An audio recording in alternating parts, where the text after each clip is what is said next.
Thanks so much. If I may, since I get to speak first, I get to offer on behalf of the council and myself the first congratulations to Council Member or Mayor Pro Tem Broadbent for the re-election and swearing in, Councilmember Bob Gray, and welcome to the council, Councilmember JayLin. We wish you all the best during your time here on council. Also, it's my privilege to recognize, as we do, in the infrequent times that they return, although I have a feeling that won't be the case with this gentleman, I want to welcome back now alumni councilman Chris Coughlin. So thank you for being here, Chris, tonight. And also, we don't often get to, or not often enough, get to welcome, and I know we're going to get to hear from him in a few minutes, but I want to welcome our representative, which is also a former council member, Brad Raffensperger. And I saw Brad here at some point, so there he is. Thank you for being here tonight. Welcome to the new year, and welcome to our newly seated city council members. Again, congratulations on your successful campaigns, and thank you for your dedication to our great city.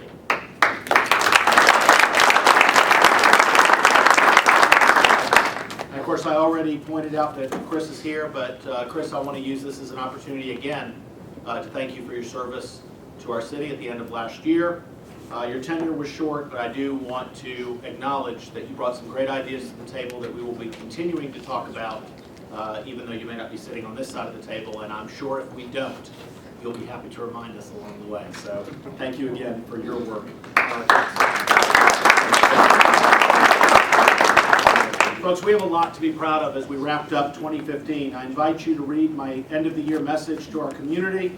It's on our website. It was also distributed to various news publications, and I apologize if you've seen it more than once, but hopefully you'll get a chance to take a look at that as we recapped many of the things that happened in 2015 and my viewpoint on where we're headed.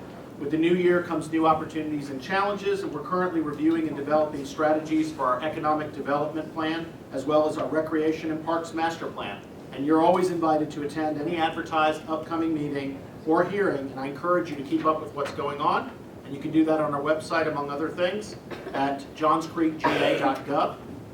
It also will let you know when meetings are held, and always they will be posted on our site at a minimum under the public notices section.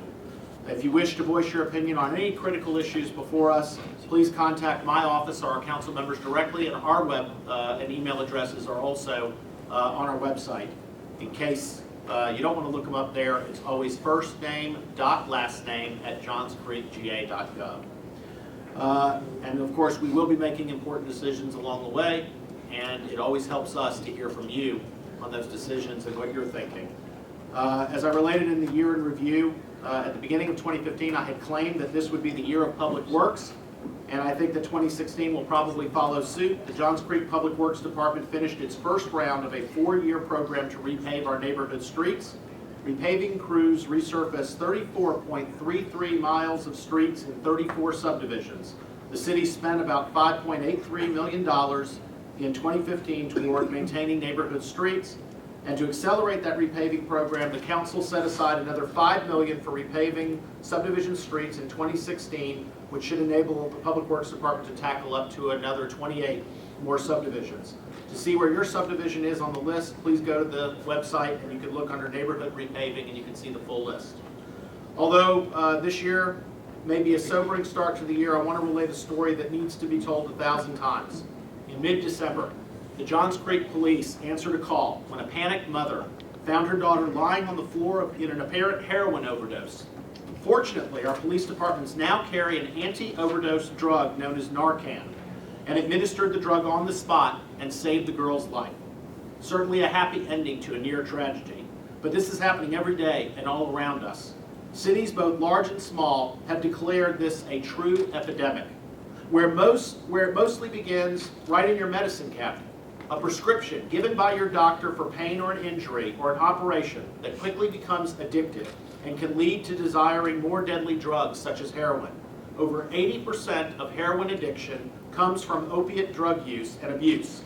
Georgia is one of 14 states that has had a significant increase in drug overdose rates from 2013 to 2014, and it's growing. The tricky thing is now that heroin is both easy to get and cheap, and sometimes laced with another deadly drug called fentanyl. And the user has no idea what's in the mix. What's worse is that heroin is not being used just by shooting up, like we all think of it from the old days, but now can be found in a powder form that can be snorted. So in an effort to send a strong message to teens that abusing opiate prescription drugs is not in the game and can turn deadly quickly, the Georgia Attorney General's Office launched a prescription drug abuse awareness video contest. The theme is "We're Not Gonna Take It." And we have a student here from Johns Creek High School, Shreyas Jyotishi,